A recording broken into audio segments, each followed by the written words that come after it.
Sejam muito bem-vindos. Evangelho do Amor.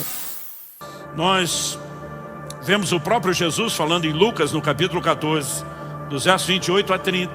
Ele não queria ensinar sobre planejamento, mas ele dá o exemplo que todo mundo entende. Ele diz: qual de vocês é o homem que na hora de construir uma torre não senta primeiro para calcular quanto custa, para ver se pode terminar? Ou seja, não sai correndo construir, planeje. Quanto recurso eu preciso, quanto tempo eu preciso. Agora, é diferente você entender um planejamento estratégico, né, que requer de você um tempo de reflexão, de planejamento para o projeto, de procrastinação. Essas coisas não podem ser comparadas. A procrastinação é aquele cara que ele está sempre refazendo o projeto, sempre refazendo, mas nunca faz nada, só faz o projeto. A execução não acontece. Qual a diferença entre esses dois subgrupos que eu chamei, essa subdivisão de dois grupos dos que executaram? A diferença é uma só. O primeiro grupo que agiu imediatamente já tinha uma palavra de Deus, já sabia o que tinha que fazer. E se Deus falou, você não tem mais nada para pensar. Então assim, eu não preciso parar para pensar diante de qualquer decisão, qualquer que seja. Vou fazer um negócio, tenho que ser honesto, eu não preciso pensar nisso. Deus já disse para não ser. Deus já disse para não roubar. Deus já disse para não negociar, né, de forma ilícita. Não tem mais nada para ser pensado. Em todas aquelas áreas onde Deus já falou com clareza, a gente não tem nem o que pensar. Agora, há situações onde talvez Deus te disse o que fazer, mas ainda não revelou o como e o quando. E aí toda a ponderação e reflexão é muito bem-vinda. No livro de Eclesiastes nós lemos que o sábio entende o tempo e o modo, porque às vezes não é só saber o que fazer, é entender o como, é entender o quando, e daqui a pouco eu volto a falar da importância dessa reflexão. Mas a diferença é que um grupo age imediatamente porque já sabe o que Deus falou, o outro reflete até ouvir Deus falar, mas a partir do momento que Deus fala, eles agem. Ou seja, a diferença é o tempo onde cada um ouviu a Deus. Mas tanto o primeiro como o segundo grupo, o primeiro não precisou de reflexão, porque Deus já falou de cara. O segundo precisou de reflexão, mas tanto um como o outro, imediatamente após Deus falar, eles se posicionaram e agiram. Qual é o elemento comum nesses exemplos? Em primeiro lugar, nós vimos situações onde houve procrastinação. Em segundo lugar, nós vimos as situações, alguns exemplos bíblicos, onde não houve a procrastinação, e dividimos o grupo no que agiu. O primeiro grupo que agiu rapidamente e o outro que refletiu para executar depois. Mas o que é que nós temos em comum em todos os exemplos?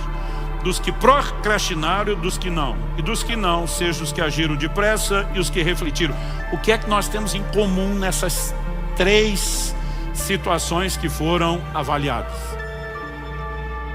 Eu não sei você, mas eu gosto muito de estudar a palavra de Deus procurando padrões, aquilo que se repete. E nós temos um padrão aqui.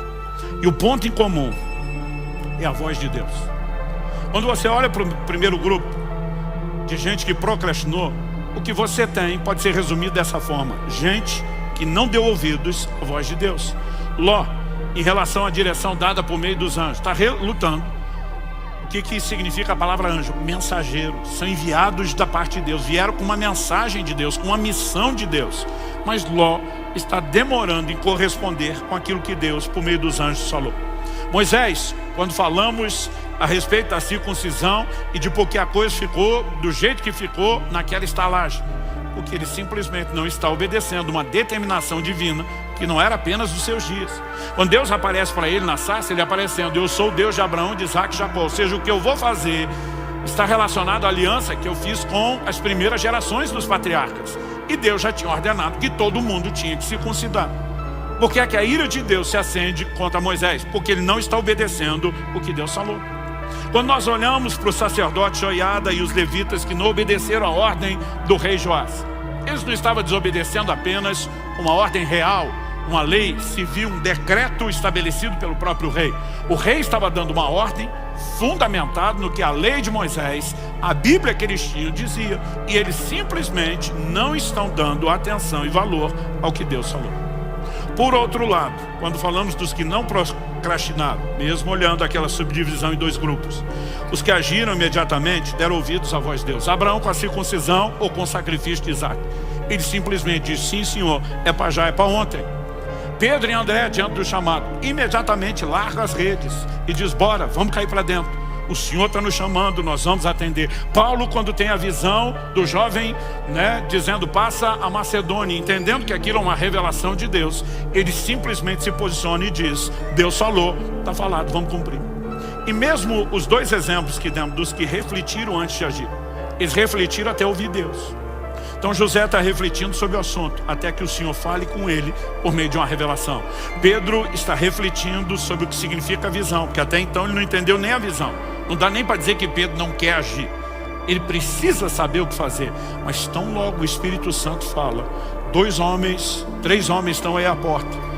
Vá com eles sem hesitar, nada duvidando. O Pedro simplesmente sai e vai obedecer aquilo que Deus fez.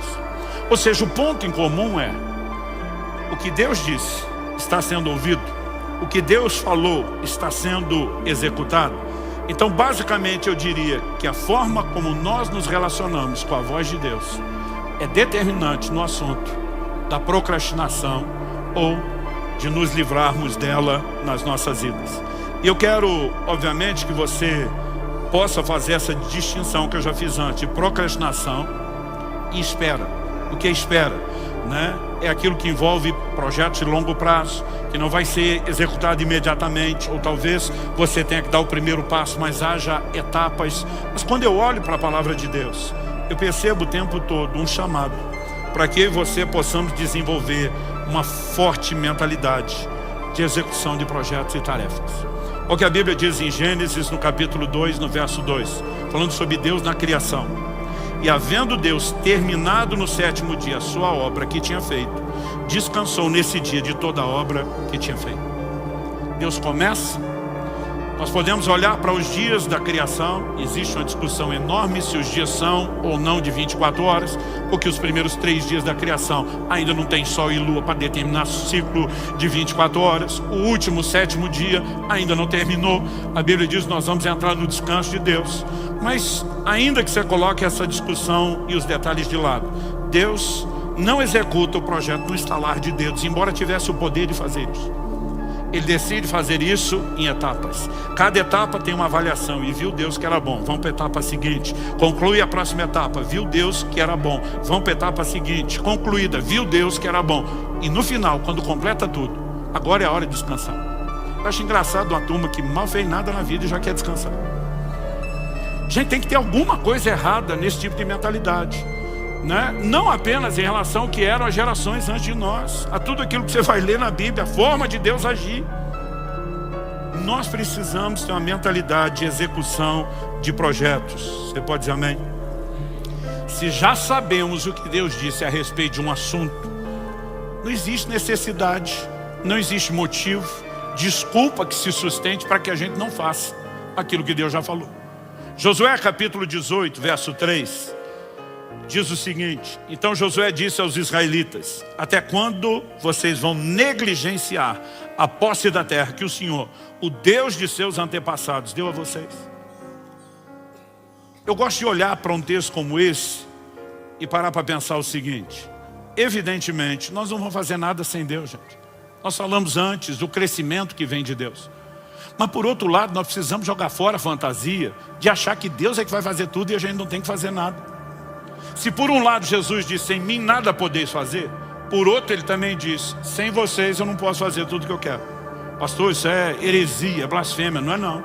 Por que é que ele mandou eu e você testemunhar? Se ele faz tudo sozinho, testemunhasse ele. Mas ele nos chamou a cooperar com ele, ele nos chamou a interagir com ele. Então ele está dizendo, eu não farei sem vocês e vocês não fazem sem mim. Mas o que ele está dizendo? Vamos nos unir. Vocês usam os meus recursos, obedecem o meu direcionamento e vão fazer coisas que sozinhos vocês nunca poderiam fazer. Sabe, eu quero te propor algo. A maioria de nós entra no ano novo. E para alguns, a virada do ano é uma coisa assim quase sagrada. Olha, fazer um culto onde termina mais cedo antes e não passou de joelho, para alguns é quase sacrilégio. Dá tempo de você ajoelhar lá na sua casa, tá bom? para você não cometer o sacrilégio. Porque de alguma forma nós estamos esperando que esse seja um momento místico, quase que mágico, onde Deus vai abençoar os meus projetos. Eu quero te propor algo diferente. Em vez de você escolher executar o seu próprio projeto, está pedindo para Deus abençoar, por que é que você não procura ouvir primeiro qual é o projeto dele? Aí você se une a uma direção que consequentemente tem os recursos dele à sua disposição para que você seja bem sucedido. Mas saiba que não é apenas porque o projeto é dele que as coisas vão acontecer automático, de forma automática. Deus diz, a terra é de vocês, aonde pisar a planta dos pés eu dou a vocês. Ele está dizendo, vocês vão ter que lutar, mas tem a minha bênção, eu doei, eu vou dar os recursos. Agora o povo simplesmente entra, avança, conquistou um pouquinho e o resto deixa para depois. Séculos se passam até que chega a geração de Davi que diz, por quanto tempo mais vocês vão deixar essa obra inacabada? Deus não prometeu 60%, 70%, 75% da terra, ele prometeu a terra toda. E Davi se levanta com indignação, nós vamos conquistar tudo que Deus deu. Agora isso era para ter sido conquistado 400 anos antes.